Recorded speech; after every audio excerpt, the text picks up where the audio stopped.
चलिए आज lecture number 3 है। लेक्चर नंबर 3 में आज हम सीखने वाले GOC1 के लेक्चर नंबर 3 में हम सीखने क्या वाले हैं? Hyper conjugation. क्या सीखने वाले हैं? Hyper conjugation. चलिए आइए समझते हैं हाइपर कॉन्जुगेशन क्या होता है।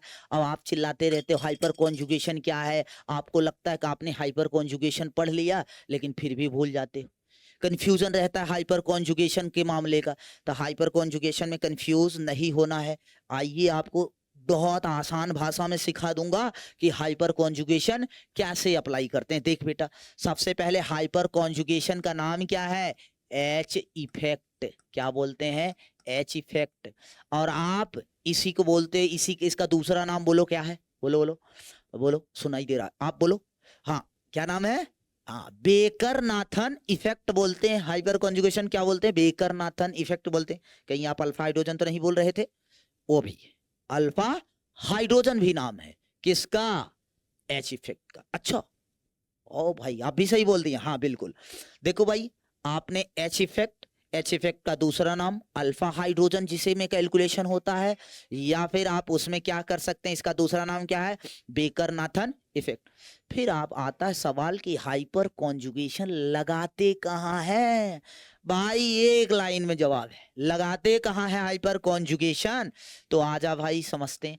हाइपर कॉन्जुगेशन जो लगाने की जगह है वो है बेटा कार्बोकेटायन पर अप्लाई करना है। ऐसा फालतू का कहीं पर भी हाइपर कॉन्जुगेशन लगाते रहोगे तो बेटा आप लगाते रह जाना ना, पूरा लग जाएगा, तू भी लग जाएगा। ऐसे वाला काम नहीं करना है, समझ गया ना बेटा? हाइपर कॉन्जुगेशन कार्बोकेटायन पे लगाना है, या कार्बन फ्री रेडिकल पे लगाना है, या फिर कहाँ लगाना है? बोलो, सुनाई दे रहा है मेरे को? बोल सकते हो। इस पर, इस वाले स्पीसीज पर लगाना है मेरे भाई। ये ध्यान रखोगे तब काम बनेगा, वरना नहीं बेटा सच में काम बन जाएगा। काम दो तरीके से बनता है, एक काम बन जाता है, एक काम हो जाता है। दोनों दोनों में डिफरेंस। ओके, चलिए। तो ये ध्यान रखना है, तीन ही जगह अल्फा हाइड्रोजन लगाना है। फिर कहोगे सर कैसे? कुछ नहीं करना, ध्यान सुनो। एक कार्बोकेटायन है, इसकी जो बची हुई बैलेंसी है, क्या है? जो बची हुई बैलेंसी है, ये तीन बैलेंसी बच रही ना कार्बोकेटायन की।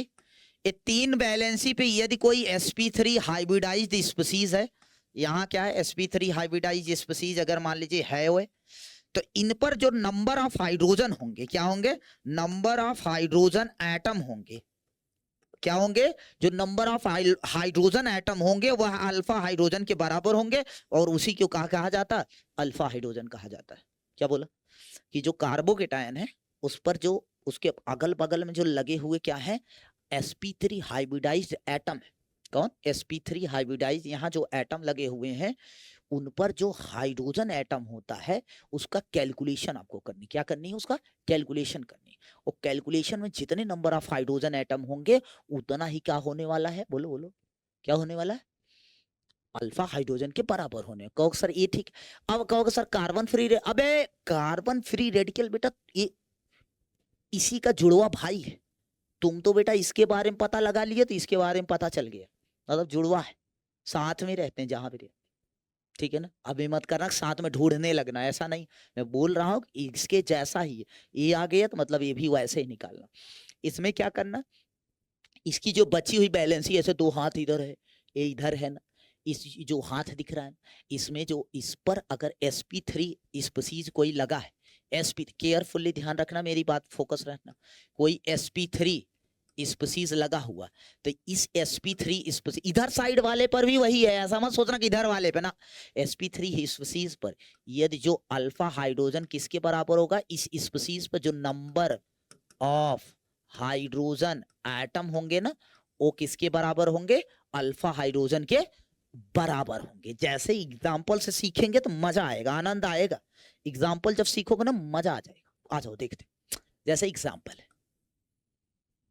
एग्जाम्पल क्या है? देख बेटा, जैसे ए रहा, हमने CH3 दे दिया, ए दे दिया कार्बोकेटायन। देखो कार्बोकेटायन तो है लेकिन उसके ऊपर कोनो sp उससे जुड़ा कोनो sp3 स्पीसीज नहीं, वो तो हाइड्रोजन, हाइड्रोजन का कोनो sp3 हाइब्रिडाइजेशन थोड़ी, वो तो साइड है। मतलब यहाँ पर कोई हाइड्रो, अब इसको मत गिनने लगना। इस कार्बन एटम से अगर कोई sp3 स्पीसीज जुड़ा उस पर जो हाइड्रोजन होगा उसको गिनना है। अभी सीखो, अभी कंफ्यूज नहीं होना, इसका 0 है, ध्यान सुनना। दूसरा ए देख बेटा, आप तुझको समझ में आएगा, CH3 CH2 और यहाँ प्लस है।